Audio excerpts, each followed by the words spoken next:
Coming up on Network Africa, President Cyril Ramaphosa names a new cabinet for the coalition government of South Africa's 7th administration. Provisional results show Mauritanian President Mahmoud Ghazouani wins re-election. Plus,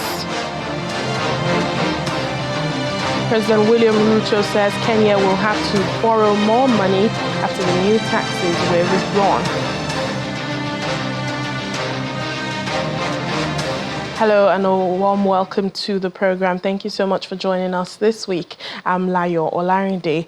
Let's begin in South Africa, where the President, Cyril Ramaphosa, has unveiled a new coalition government after his ruling African National Congress Party lost its parliamentary majority in May's elections. The ANC will have 20 out of 32 cabinet posts, while the pro-market Democratic Alliance, DA, until now the main opposition party, will hold 6. 6 other portfolios are shared amongst smaller parties.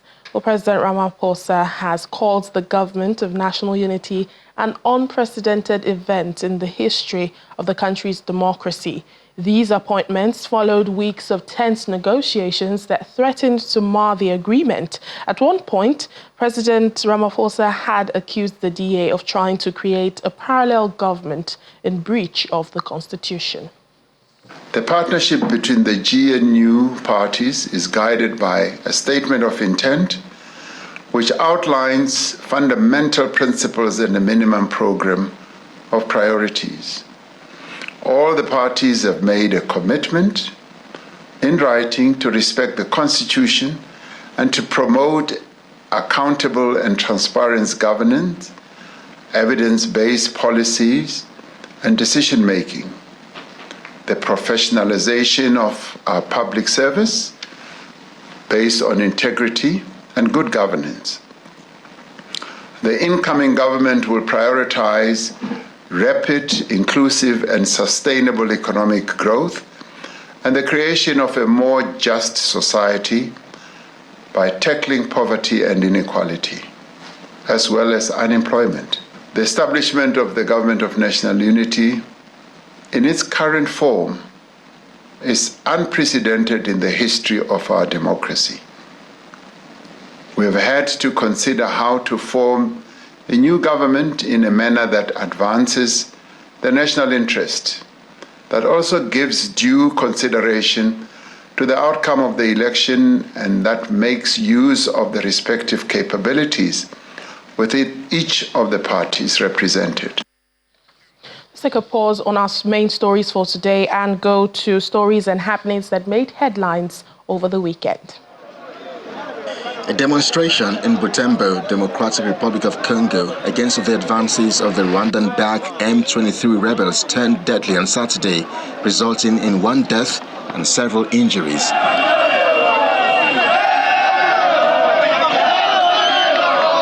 The scene shows police officers amidst crowds of demonstrators who were chanting, burning furniture, and overturning rubbish bins. The protesters believe the M23 rebels were using the Belief Hotel as a shelter to capture Butembo. However, the search yielded no suspects. Local media suggests the M23 rebels seized Kanyabayonga, a town crucial for the trade networks of Butembo and Beni. This advance has caused residents to flee to nearby towns such as Miriki, Kirumba, and Luofo amid rising panic.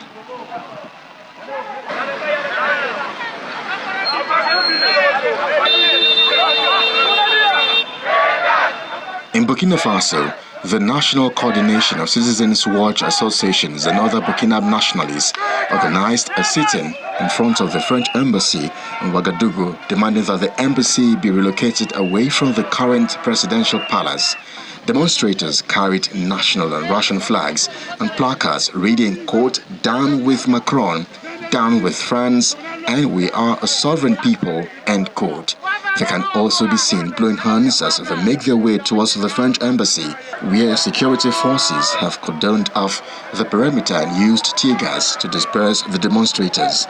According to local media, the protesters stressed that the proximity of the French embassy to the Burkina Faso presidency posed a security risk to the transitional authorities, including President Ibrahim Traoré.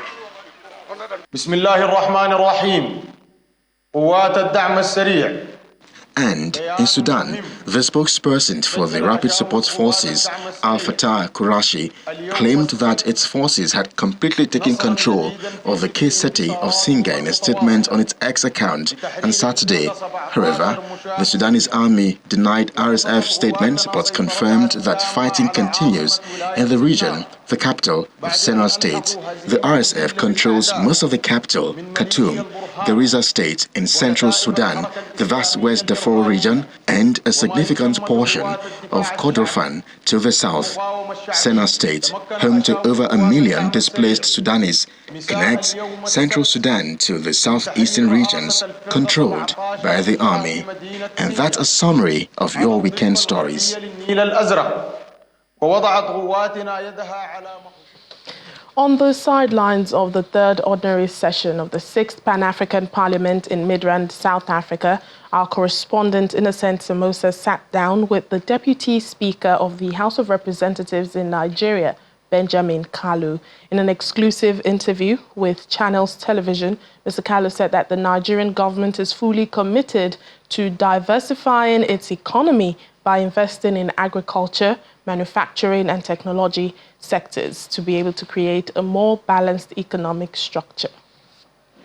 The Deputy Speaker of the House of Representatives in Nigeria, Benjamin Kalu, is in South Africa for the Pan-African Parliament. Kalu says Nigeria's goal is to reduce its dependency on oil revenues to ensure sustainable growth across various industries.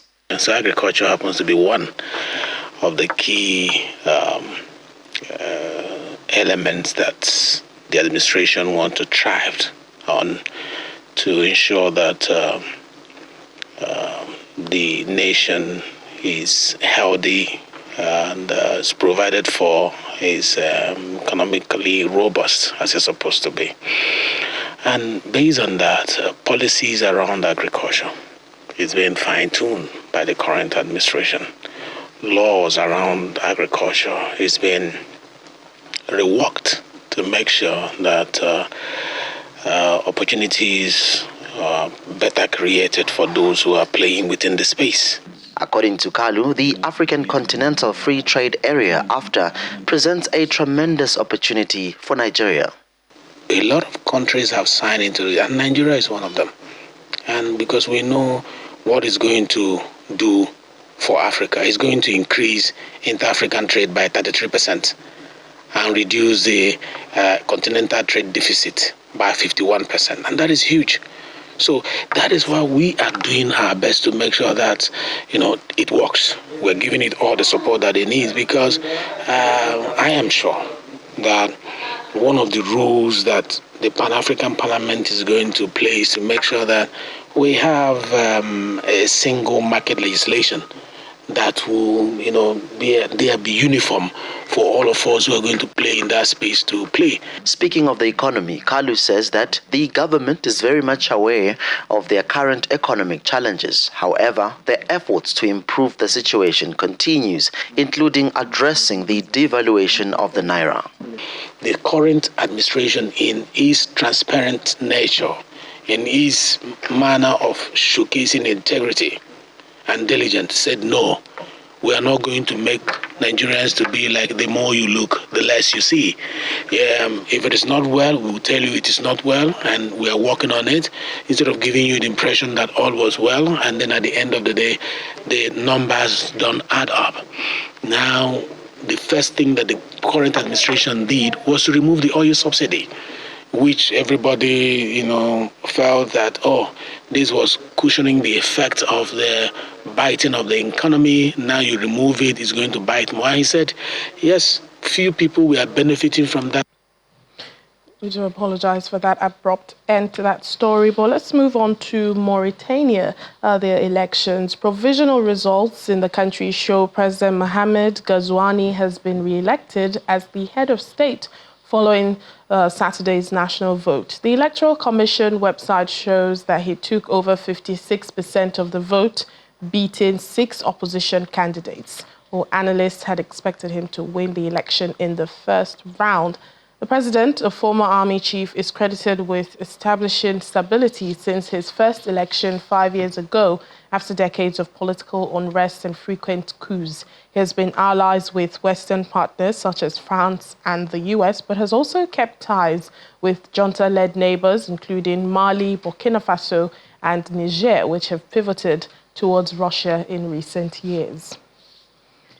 Kenya's President William Ruto says the country will have to borrow more money to keep the government running following the rejection of a highly unpopular finance bill that was going to raise more money in taxes. The president said he would withdraw the bill containing controversial tax hikes last Wednesday after deadly protests, which saw Parliament set on fire and the death of several people. However, on Sunday, he said dropping the bill had set the country back 2 years, as he explained the difficulty of being unable to raise extra taxes while facing a huge debt burden.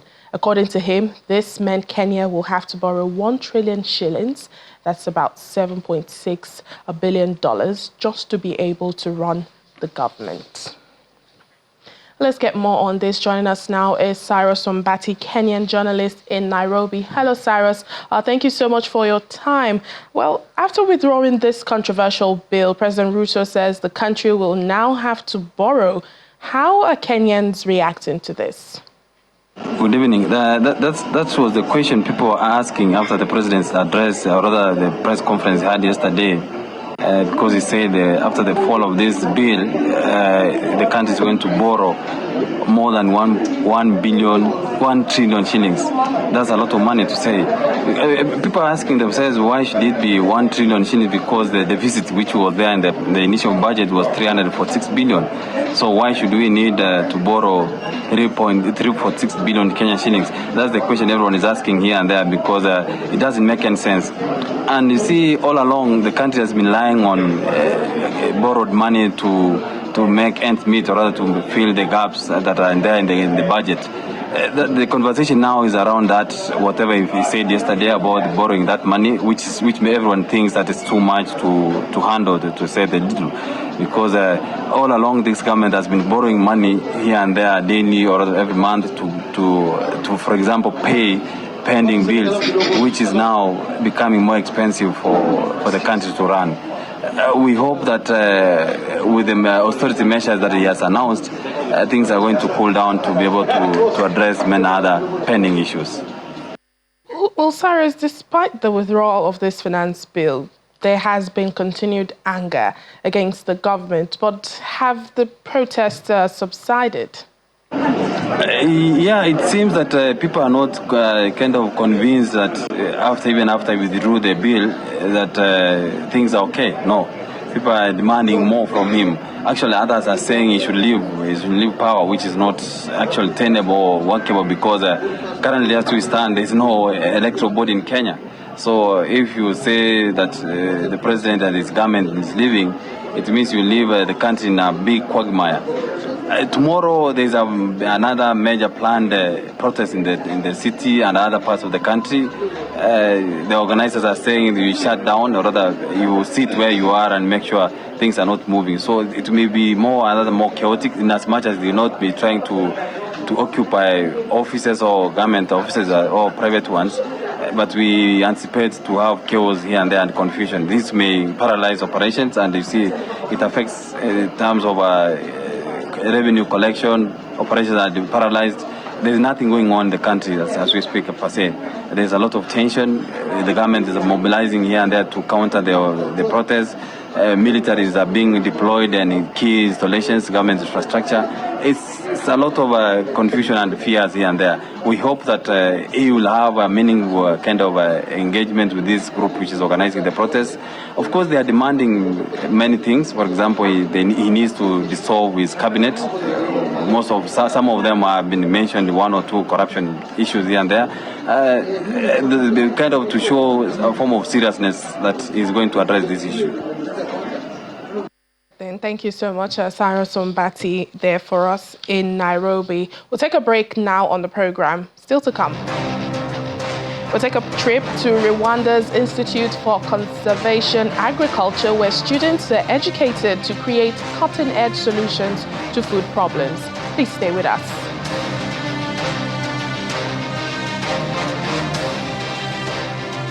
Thank you for staying with us. Rwanda is preparing for future food challenges as it predicts its population could increase to more than 15 million people by the year 2030. The country's agricultural challenges are real, with only 51.41% of the country being arable land, according to the World Bank collection of development indicators. As a result, the Rwanda Institute for Conservation Agriculture was opened in July of 2019 to educate Rwandan students with the knowledge and skills to create cutting-edge solutions to food problems in the country. Our Foreign Affairs correspondent Amarachi Ubani reports. The Rwanda Institute for Conservation Agriculture, RICA for short, sits on 1,300 hectares of land in Buskira in the country's eastern province, developed by the Howard Buffett Foundation into its present structure. Here, students are taught to contribute to food security and food safety by working through various agricultural processes. From poultry to pigs to cows. This is our milking parlor. So this is where we milk the cows. A natural lake nearby is the Institute's major water supply, and even animal waste is plowed back as manure on the fields. The rudimentary processes of smallholder operations are a must in the students' first year. They're given small pieces of land to cultivate and chickens to rear the local way, because in the end, they will be working with rural Rwandan farmers. We don't expect them to be smallholder farmers when they graduate, but they will be providing services to smallholder farmers, and we expect them to be buying produce from those smallholder farmers. So we want them to understand the experiences of those smallholder farmers, because we're very interested in increasing the quality of life for those smallholder farmers also. 250 students are currently studying at the Institute, and the scholarship provided by the Howard Buffett Foundation is highly competitive, with just 2.8% of those who apply gaining admission. Learning takes place in aerated classrooms, and the only rooms with air conditioners are where meat from animals on the Institute are processed and stored. The initiative in Rwanda is one that was once discussed by other African countries as well. This initiative was floated for Africa, but Rwanda moved quickly. And so when they evaluated, which other place to be other than Rwanda, given, governance, etc., issues. So I think sometimes it's just that other African countries, we delay in our consideration. Maybe the decision processes are much longer. And sometimes when you have a person of action like Howard Buffett, he moves quickly. So sometimes we need to just, grab the bull by the horn, quickly sometimes. Some alumni of the Institute have been employed there and are given different responsibilities. The change to the job market is that when you are a student here, you are allowed to make mistakes because you're a student, you're learning. But when you get into job market, then it is very serious. So whatever I have to do it perfectly and in a very good condition. The goal of the Institute is for graduates to impact lives and preserve the country's critical resources. From Buskira, Rwanda, Amarachi Ubani, Channel Television News. Well, following up on her visit to the Rwanda Institute for Conservation Agriculture, our correspondent Amarachi Ubani had a longer conversation with the Institute's Deputy Vice-Chancellor, Academic Affairs, Dr. Olusegun Yerogun. Dr. Yerogun, who assumed the position last year, discussed why he took on the new role and his hopes for the rest of Africa. So you're a Nigerian living in Rwanda. How did you end up here at RICA? Interesting. Yes. I had been working in Zambia over the past 30 years in the education sector. And when Rika advertised the position for Deputy Vice Chancellor, on LinkedIn, by chance, I saw it. I applied, and I was called for an interview, and I think we agreed that it would be a good fit for me and that they could use my skills. So I joined Rika in October 2023. Before we got, talking during this interview, we were talking, behind the scenes, and you mentioned that it's been a really long time since, you came home to Nigeria. I'm just wondering, whether you ever think of coming back home, if you ever think of, doing the same things that you're doing here back in Nigeria? Well, I mean, where, opportunity, occurs, one could always do that. As I indicated to you previously, I had worked in Zambia for about 33 years. Before that, having gone to school in the US, I worked there for a couple of years, but always wanted to come back to Africa. Incidentally, I applied to a number of institutions in Nigeria at the time, but I didn't get any feedback, nothing positive. And that's how my career in Zambia started. But, God directs us sometimes to where we could be of best value. And so I think, that has also aided my own growth there. The Rwanda Institute for Conservation Agriculture is a unique institution, very experiential in approach, a very hands-on based, also technologically advanced. And I think most of the African countries, in fact, all of us could use a model, like this. I would be glad as the opportunity arises to discuss this kind of concept with counterparts in Nigeria, because I'm Nigerian and I love the country. I just haven't worked there over the years. Recently, Lautech expanded into my own hometown, Iseyin, their School of Agriculture. And it was one of the things in my mind that on my next visit, to visit with them at Lautech and explain sort of what is going on here. Perhaps we could have some exchange visits for some people to see, and one thing could lead on to another. So this is an initiative of the Rwandan government. And I'm just wondering, whether other African leaders, why other African leaders are not keen into this. Why is it difficult? I'm not quite sure, because frankly, this initiative was floated for Africa. But Rwanda moved quickly. And so when they evaluated, which other place to be other than Rwanda, given, governance, etc., issues. So I think sometimes it's just that other African countries, we delay in our consideration. Maybe the decision processes are much longer. And sometimes when you have a person of action like Howard Buffett, he moves quickly. So sometimes we need to just, grab the bull by the horn. You think it's possibly because Rwanda is an agrarian economy? Certainly. There is a credit, to that. Maybe they are proactive sufficiently. The government is proactive sufficiently. But I think also the foundation also found the terrain here is a challenging terrain. And so the need is also, huge. And so this institution is set up to kind of produce experts who can really help.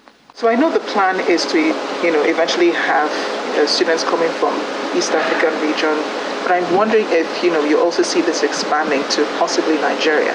Look here, we are here, and, the hope is that we would, promote that kind of thinking. Yes, the region initially, but it's also possible that beyond the region, we may find, people who can afford sending their children here more than within the region itself, quite frankly. And so I think it's only a matter of time before this is opened up, to more people. It is resource intensive because it is experiential, hands-on. And so in terms of staffing, to ensure that we reach each student. And so that's why the growth also is going to be measured. But I believe that in a matter of time, we will open this up beyond the region. And that's where we end the program for today. Thank you so much for watching. I'm Layo Olarinde.